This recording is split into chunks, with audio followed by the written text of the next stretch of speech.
listos para sumergirse en el terror. Prepárense para una noche de leyendas que les dejarán sin aliento. Empecemos con la aparición en el hospital. En el año 2007, mi vida cambió para siempre. Tenía solo 7 años de edad cuando me sometí a una operación para tratar un problema de salud que me estaba perjudicando. La operación fue un éxito, pero lo que sucedió después fue algo que nunca podré olvidar. Mi mamá se quedó conmigo en el hospital, cuidándome durante la noche, pero lo que ella vio esa noche la dejó conmocionada. Mientras estaba en el baño, vio una figura blanca que parecía traspasar la pared. La figura desapareció en un instante, dejando a mi mamá con la piel de gallina y un sentimiento de terror que nunca había experimentado antes. Pero eso no fue todo. Cuando mi mamá subió a mi habitación, vio una mancha de sangre en mi estómago. Se asustó, pensando que la operación se había complicado. Las enfermeras le dijeron que no había nada de qué preocuparse, pero mi mamá sabía que algo no estaba bien. Me dieron de alta a mediados de octubre, y mi familia y yo estábamos viendo un noticiero en casa. De repente, salió la historia de la planchada, de la Clínica 25 del IMSS, en Monterrey. La planchada era una enfermera que se aparecía a los pacientes para ayudarlos en momentos de necesidad. Mi mamá y yo nos miramos y la piel de gallina volvió a aparecer. La coincidencia era demasiado grande. Había sido la planchada la figura blanca que mi mamá había visto en el hospital. La historia de la planchada me ha quedado grabada en la memoria. Me hace preguntarme si hay algo más allá de lo que podemos ver y tocar. Y me hace recordar la noche en que mi mamá vio la figura blanca en el hospital. En ese momento, mi mamá supo que algo estaba muy mal. Y yo, sin saberlo, estaba a punto de descubrir un secreto que cambiaría mi vida para siempre. La comunidad habla. Primera historia real basada en hechos. Gracias por compartir su historia. ¿Quieres compartir la tuya? Mira la descripción del video para más información. Suscríbete para mantenerse al día con nuevos contenidos y ahora les presento la sombra de mi tía. En mi familia hay secretos que han sido enterrados durante años, secretos que han sido guardados con llave, pero que aún así siguen resonando en mi mente. Uno de esos secretos es la muerte de mi tía. Dicen que murió de varicela, pero eso no es todo. Hay algo más, algo que mi abuelo nunca quiso hablar, algo que mi abuela solo menciona en susurros. Mi tía había quedado embarazada y mi abuelo no lo permitió. La obligó a abortar, a deshacerse de la vida que crecía dentro de ella. Y después, ella se enfermó. La varicela se apoderó de su cuerpo y nunca se recuperó.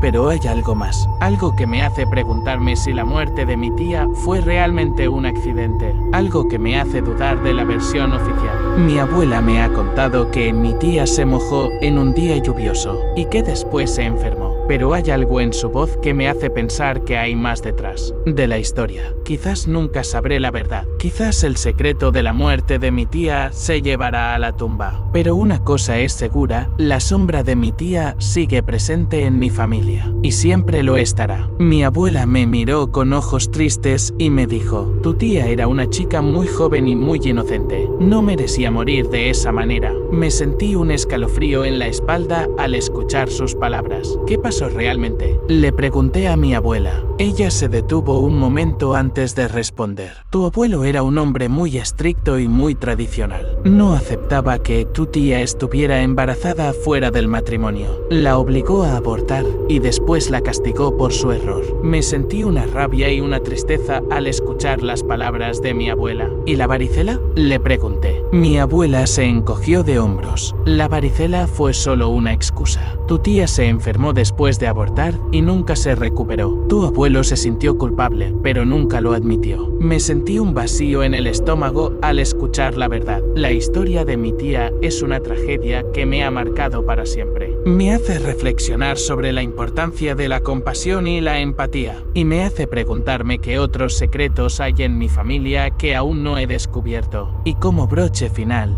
les presento la figura sin rostro. Era un domingo como cualquier otro, pero la noche parecía tener un aire diferente. La oscuridad parecía más densa, más pesada, y el silencio era casi palpable. Yo estaba en mi habitación, mirando por la ventana hacia la entrada de mi abuelo, cuando escuché a los perros ladrar y aullar. Me asomé a la ventana y vi una figura que se movía hacia la entrada de mi abuelo. Pensé que era él, así que le grité por su nombre, pero no me contestó. Siguió caminando, sin mirar hacia atrás, sin parecer notar mi presencia. Fue entonces cuando me di cuenta de que algo no estaba bien. La figura no tenía pies. Flotaba sobre el suelo, como si estuviera suspendida en el aire, y llevaba un gabán que le cubría hasta los tobillos, pero no tenía cara. Solo un sombrero vaquero que parecía estar inclinado hacia un lado. Me asusté. Mi corazón latía con fuerza y mi respiración se volvió agitada. Salí corriendo de mi habitación, hacia la entrada de mi abuelo, pero cuando llegué, la figura ya no estaba. La milpa de maíz parecía estar vacía, pero yo sabía que había visto algo que no podía explicar. Les conté a mis hermanas y a mis padres lo que había pasado, pero no me creyeron. Me dijeron que había sido un sueño, que había sido mi imaginación, pero yo sabía que no era así. Yo sabía que había visto algo real, y ahora, cada vez que miro por la ventana hacia la entrada de mi abuelo, siento un escalofrío. Siento que algo me está observando, algo que no quiere que yo lo vea. Y yo sé que no estoy solo. Yo sé que hay algo más allá de lo que podemos ver, algo que nos está esperando en la oscuridad. La noche se volvió más oscura, más pesada. La figura sin rostro parecía estar acechando en cada sombra, en cada rincón. Yo sabía que no podía escapar. La figura me había visto y ahora me estaba buscando. Eso es todo por hoy, chavos. Muchas gracias por visitar nuestro canal y ver nuestro contenido. Espero que les haya gustado. Nos vemos en el próximo video.